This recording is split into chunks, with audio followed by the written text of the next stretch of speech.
আসসালামু আলাইকুম everyone, welcome back to my channel. আমি মাখনি ডেইলি ব্লগ চ্যানেল থেকে আপনাদের আরও একবার ওয়েলকাম করছি। কাছে এবং দূরে, দেশ এবং দেশের বাহিরে যে যেখান থেকেই আমার ব্লগটি দেখছেন, আশা করছি আল্লাহর অসীম রহমতে সবাই ভালো আছেন এবং সুস্থ আছেন। আলহামদুলিল্লাহ, আমরা ভালো আছি। তো আরও একটা নতুন ব্লগ আপনাদের সাথে শেয়ার করতে চলে যাচ্ছি। আশা করছি আজকের ব্লগটিও ভালো লাগবে। তো ভালো লাগা দিয়ে ভিডিওটি স্কিপ না করে প্লিজ পুরো ভিডিওটি আমার সঙ্গে থাকবেন। তো সকালের নাস্তা থেকেই শুরু করলাম ব্লগটি। তো সকালে আর কোনো কিছু দেখানোর মতো হয় না, এত শীত এত ঠান্ডা। তো সরাসরি কিচেনেই চলে আসা হয়। তো এসে আমি কিছুটা ছোলা রাতে ভিজিয়ে রেখেছিলাম। তো খুব অল্প পরিমাণে ছোলা ভিজিয়ে রেখেছিলাম। তো ভেবেছি পোলাও বানাবো, তো যেটা আমার নাকি খুব পছন্দের নাস্তা। তো যাই হোক, তো আজকে হলো আমার মেহেরিনের বাবার খুব তাড়াহুড়া, তাই ও আমাকে বলছে যে পোলাও বানানো টাইম হবে না, আমাকে তুমি খুব তাড়াতাড়ি ছোলাগুলা ভেজে দাও, আমি মুড়ি দিয়ে খেয়ে যাব। তো সেই জন্যে আর কি ছোলাগুলা ঝটপট ওকে আমি ভেজে দিলাম। তো মুড়ি দিয়ে ও খেতে বসেছে, কিন্তু আমারও কিন্তু খুব ক্ষুধা লেগে গিয়েছে। তো যাই হোক, এখন সকাল প্রায় 8টা বাজে। ওর আজকে খুব তাড়াহুড়া যে 8:30-এ যেতে লাগে। তো ওকে আমি ঝটপট নাস্তাটা বানিয়ে দিলাম, তারপর খেয়ে চলে গিয়েছে। তারপর আবারও আমি নাস্তা করতে বসেছি। আপনারা হয়তো ভাববেন যে আবারও কেন নাস্তা করতে বসেছে। না, এর মধ্যে অনেকটা সময় গিয়েছে। তো যেহেতু খুব অল্প পরিমাণে ছোলা ছিল, আমি ভাবলাম যে এখন আমি আব্বাকে কি দিয়ে নাস্তা করতে দিব। তারপর ভাবলাম যদি চাউলগুলো ধুয়ে রেখেছি, তারপর ঝটপট আব্বাকে আমি পোলাও বানিয়ে দেই। তারপর ঝটপট ওই ছোলারগুলো দিয়ে আর মাটন ছিল, মাটনগুলো দিয়ে আমি পোলাও বানিয়ে আব্বাকে দিলাম। তো এর মধ্যে আমার একজন মামাও এসেছিল, এসে আমাদেরকে বিয়ার দাওয়াত দিয়ে গেল। তো মামাকেও আমি এই পোলাওগুলো দিয়ে চা দিয়েছিলাম। তো মামা খেয়ে চলে গিয়েছে। তারপর কিছুটা ছিল, আমারও আবার ক্ষুধা লেগে গিয়েছে, 11টার মতো বেজে গিয়েছে এখন। তারপর আমি খেয়ে আর কি অন্য কর্ম শুরু করে দিলাম।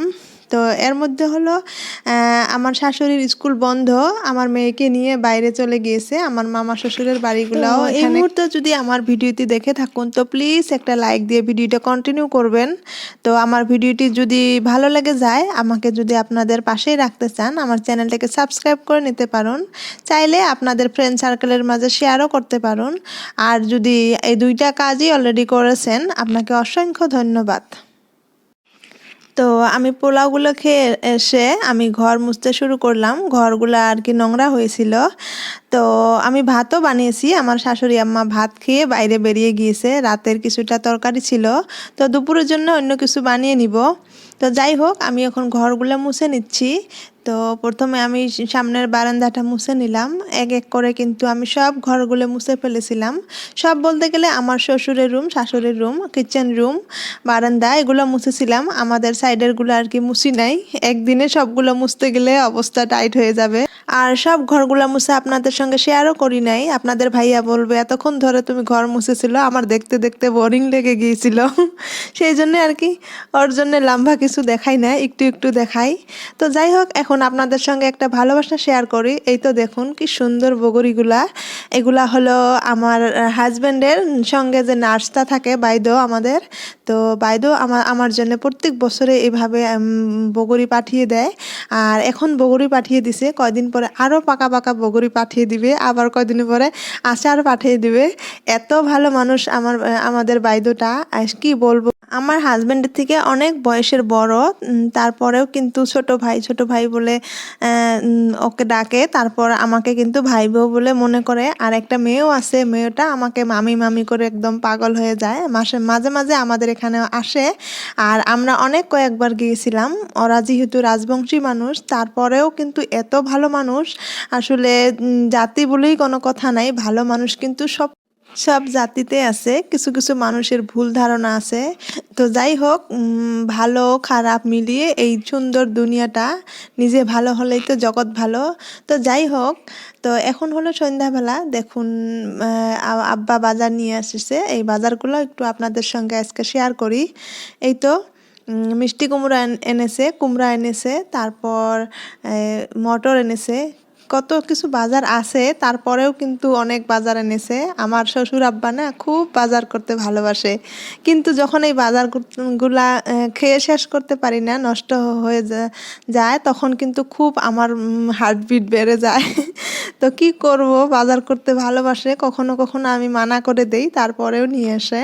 তো যাই হোক, এখন আমি মাছগুলো ধুয়ে পরিষ্কার করে নিয়েছি। এগুলা হলো শৈল মাছ, আর মিষ্টি কুমড়া কেটে নিয়েছি, আর একটা কলার থোড় এনেছিল। আপনারা কি বলেন আমি জানি না, আমরা কিন্তু কলার থোড়ই বলি। ওইটা বেছে সিদ্ধ করে নিয়েছি, সিদ্ধ করে ভালো করে হাত দিয়ে ভর্তার মতো বানিয়ে নিয়েছি। এখন আমি সেটা বানাবো। তো এখন আমি ফুলকপিগুলো যে বয়েল দিয়েছিলাম, আমি আজকে হলো ফুলকপির পকোড়া বানাবো। তো দেখতে থাকুন। তো খুব সহজভাবে ফুলকপির পকোড়া বানিয়ে খুব টেস্টিভাবে খাওয়া যায়। তো দেখুন, এই তো আমি এখানে চালের গুঁড়া নিয়েছি, আর লবণ দিয়ে দিলাম, জিরার গুঁড়া, হলুদ গুঁড়া, একটু মরিচ গুঁড়া। তো সব কিছু দিয়ে আমি ভালো করে মাখিয়ে নিব। তারপর আমি এক এক করে এই ফুলকপির পকোড়াগুলো ভেজে নিব। এই তো দেখুন, এভাবে মাখিয়ে মাখিয়ে আমি পকোড়াগুলো ভেজে নিচ্ছি। পকোড়াগুলো এত টেস্টি হয়েছিল, কি বলবো আর। আমরা সবাই খুব মজা করে খেয়েছিলাম। তো আমি খেয়েছিলাম, আমার নানি শাশুড়ি ছিল এখানে, আমার নানি শাশুড়ি খেয়েছিল, আমার একটা দেওরও এসেছিল এই মুহূর্তে, ও খেয়ে গিয়েছে, আমার খুব ভালো লেগেছে। যাই হোক, অসাধারণ টেস্টি হয়েছিল, আমরা খুব মজা করে খেয়েছি। যেহেতু এগুলো বেশি খেলে গ্যাসের প্রবলেম হয়, তারপরেও কিন্তু মজা লাগে।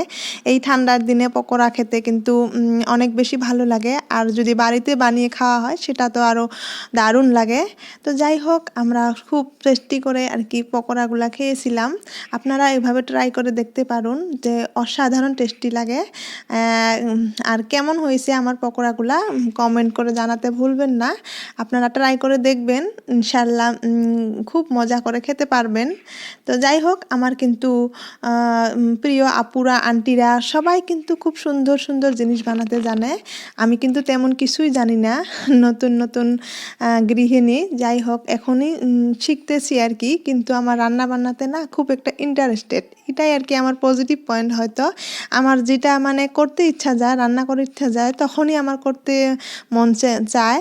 আমার একদমই রান্না করতে অলসতা লাগে না, আমার খুব ভালো লাগে রান্না করতে। তো যাই হোক, এই মুহূর্তে আমরা পকোড়াগুলো ভেজে খেয়ে ফেলেছি। এখন হলো আমি এই যে কিছুটা মাছ আর কি কষান বসিয়ে দিয়েছিলাম। এই তো মাছের কাঁটাগুলা আর দুই একটা মাছের টুকরা। তা যাই হোক, মাছগুলা কষান করে আমি উপর থেকে মাছগুলো নামিয়ে রেখেছি, আর ঝোলগুলাতে আমি মিষ্টি কুমড়াগুলো ঢেলে দিয়েছি। তারপর আমি মিষ্টি কুমড়াগুলো ভালো করে কষিয়ে নিয়েছি। নেওয়ার পর আমি এখন এই যে মাছগুলো দিয়ে নিচ্ছি। রেসিপি আকারে আপনাদের সঙ্গে সব কিছু শেয়ার করা হয় না, আমার একটু সমস্যা হয়। তো যাই হোক, আমার কিন্তু মিষ্টি কুমড়ার তরকারিটাও কিন্তু খুব সুন্দর হয়েছিল, দারুণ লেগেছিল। তো যাই হোক, তারপর হলো এদিকে আমি এই যে কলার থোড়টাও কিন্তু রান্না বসিয়ে দিয়েছি। সব কিছু আর কি সুন্দরভাবে বসানো, সুন্দরভাবে আপনাদের সঙ্গে আমি শেয়ার করতে পারি না, আমার একটু প্রবলেম হয়। তো যাই হোক, এই কিছুটা মাছ ছিল, তো মাছগুলো আমি ভেজে রেখে দিছি। তো যেহেতু অনেকগুলা মাছ, কিছুটা ভেজে রাখলাম, কালকে হয়তো অন্য কিছু করতে পারবো। তো কি করব, আপনাদের সঙ্গে নিশ্চয় শেয়ার করব। তো আমার রান্নাগুলো হতে থাক, আর আপনাদের সঙ্গে একটা গল্প করি। তো ইউটিউব নিয়ে গল্প করি। ইউটিউব একটা বিশাল প্ল্যাটফর্ম। তো এই বিষয়ে কিন্তু আমি কিছুই জানতাম না, আর এখনও জানি না। তো এখন যতটুকু বুঝতে পেরেছি, তো ইউটিউবে কাজ করা অতটা সহজ নয়, যারা করে তারা বোঝেন। তো যাই হোক, তো ইউটিউবে কাজ করে যারা ইউটিউবের ভিডিওগুলো দেখেন, তাদের মন পছন্দের ভিডিও হতে লাগবে, তাদের ভালো লাগতে লাগবে। তারপরে তারা সুন্দরভাবে ভিডিওগুলো দেখবে, একটা লাইক দিবে, কমেন্ট দিবে। তো সেইভাবে সুন্দরভাবে কোনো ভিডিও আপনাদের সঙ্গে আমি উপস্থাপন করতে পারি নাই, তার জন্যে হয়তো আপনারা একটা লাইক দিতে কষ্ট পান বা একটা কমেন্ট দিতে কষ্ট পান। তো আমি ইউটিউবে ভিডিও দেই, আমার ভিডিও যে অন্যরা দেখবে, আমারও কিন্তু অন্যদের ভিডিও খুব সুন্দরভাবে ফুল ওয়াচ দিতে হবে, সুন্দর সুন্দর কমেন্ট করতে হবে। তো যতটুকু পারি চেষ্টা করি, হাতে কিন্তু সময় অনেকটাই কম, তারপরে অনেক আপুদের ভিডিও দেখি, অনেক আপুদেরকে আমার সাবস্ক্রাইবার লিস্টে নিয়ে নিয়েছি, যাকে আমার একটুও ভালো লাগে তাকেই নিয়ে নেই। তো যাই হোক, যথেষ্ট চেষ্টা করি সবাইকে ফুল ওয়াচ দিতে, কিন্তু কমেন্ট কিন্তু সবাইকে করা হয় না।